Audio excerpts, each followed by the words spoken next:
சிங்கப்பெண் அதிரடிப்படை தொடக்கம். சிஎம் விஜய் கொடுத்த வார்னிங்.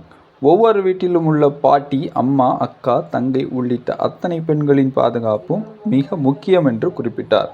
தமிழ்நாட்டில் பெண்களின் பாதுகாப்பை 100% உறுதி செய்யவும், பெண்களுக்கு எதிரான குற்றங்களை தடுத்து நிறுத்தவும் முதல்வர் விஜய் இன்று அதிகாரப்பூர்வமாக சிங்கப்பெண் சிறப்பு அதிரடிப்படை என்ற புதிய பெண்கள் பாதுகாப்பு பிரிவை துவங்கி வைத்தார்.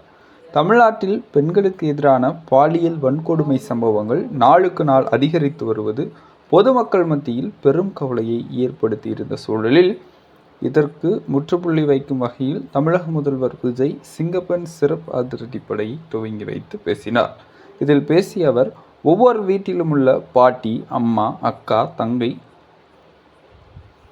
உள்ளிட்ட அத்தனை பெண்களின் பாதுகாப்பும் மிக முக்கியம் என்று குறிப்பிட்டார். நம் சமூகத்தில் ஒரு தனிமனித ஒழுக்கமாகவும் கட்டுப்பாடான பொறுப்புடனும் வாழ்ந்தாலே இது போன்ற பல அச்சுறுத்தல்களை நாம் ஆரம்பத்திலேயே கட்டுப்படுத்த முடியும் என்று பேசினார். பெண்களுக்கு எதிரான குற்றங்களில் ஈடுபடுபவர்கள் குறித்து பேசும்போது முதல்வர் விஜய் மிகவும் கனத்த குரலில், பெண்களை தொந்தரவு செய்துவிட்டு சட்டத்தின் பிடியிலிருந்து அப்படியே தப்பித்து ஓடிவிடலாம் என்று கணக்கு போடுபவர்களுக்கு நான் வெளிப்படையாக இதை சொல்கிறேன். பெண்கள் பாதுகாப்பை குலைக்கும் செயல்களில் ஈடுபடுபவர்கள் யாராக இருந்தாலும் அதை எக்காரணம் கொண்டும் சகித்து கொள்ளவே முடியாது என்று மிக கடுமையான வார்த்தைகளில் வார்னிங் விடுத்தார்.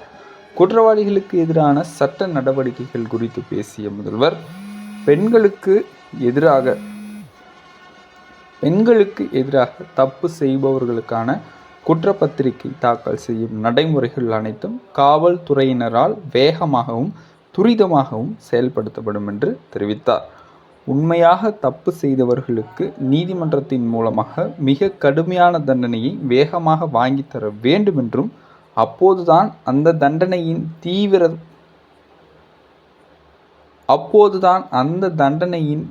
தீவிரத்தை பார்த்து எதிர்காலத்தில் பெண்களுக்கு எதிராக ஒரு சிறிய தவறை கூட செய்ய நினைப்பவர்களின் மனதில் பயம் உருவாகும் என்றும் முதல்வர் விஜய் கடுமையான வார்த்தையில் குறிப்பிட்டார்.